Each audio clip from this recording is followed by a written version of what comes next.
है कि लड़की जब घर से विदा होके जाती है, अपना घर छोड़ के, अपनों को छोड़ के नए लोगों के बीच, वाकई मुश्किल काम होता है। हम उसका सम्मान करते हैं, पर ज़रा सोचिए, जो लड़के घर से दूर नौकरी करने जाते हैं, क्या उनको भी अपना घर, अपना दोस्त, अपना परिवार छोड़ के नहीं जाना पड़ता? उनके ऊपर भी कुछ तो बीतती होगी।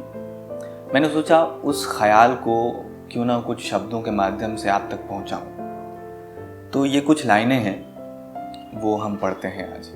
जो तकिए के बिना कभी सोने से भी कतराते थे, आकर देखिए वो अब कहीं भी सो जाते हैं।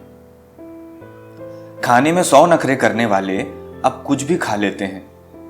अपने रूम में किसी को भी नहीं आने देने वाले अब एक ही बिस्तर पर सबके साथ एडजस्ट करके सो जाते हैं। भाई साहब, लड़के भी घर छोड़ जाते हैं, घर को मिस करते हैं, लेकिन कहते हैं कि बिल्कुल ठीक हूं। 100 ख्वाहिशें रखने वाले अब कहते हैं कि नहीं, कुछ नहीं चाहिए।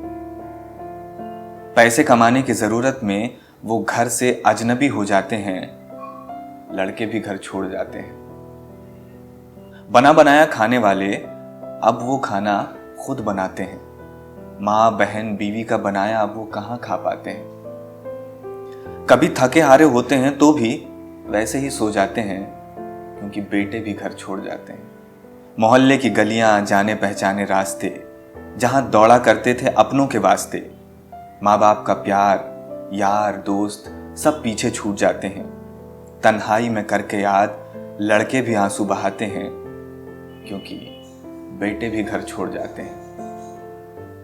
नई नवेली दुल्हन, जान से प्यारे भाई बहन, छोटे छोटे बच्चे, चाचा चाची, ताऊ ताई, सब कुछ छुड़ा देती है साहब ये रोटी और ये कमाई। मत पूछो इनका दर्द वो कैसे छुपाते हैं, क्योंकि बेटे भी घर छोड़ जाते हैं। आज की ये कविता उन सारे बेटों के लिए, उन सारे लोगों के लिए जो नौकरी करने घर से बाहर निकले हैं, जिनके कंधे पर 100 जिम्मेदारियां हैं, जिनको बहुत कुछ झेलना भी पड़ता है। लेकिन चूंकि हमारे समाज में एक डायलॉग प्रचलित है कि मर्द को दर्द नहीं होता, लेकिन ये फिल्मों में ठीक लगता है। मर्द को भी दर्द होता है, उसके भी आंसू आते हैं और बेटे भी घर छोड़ जाते हैं।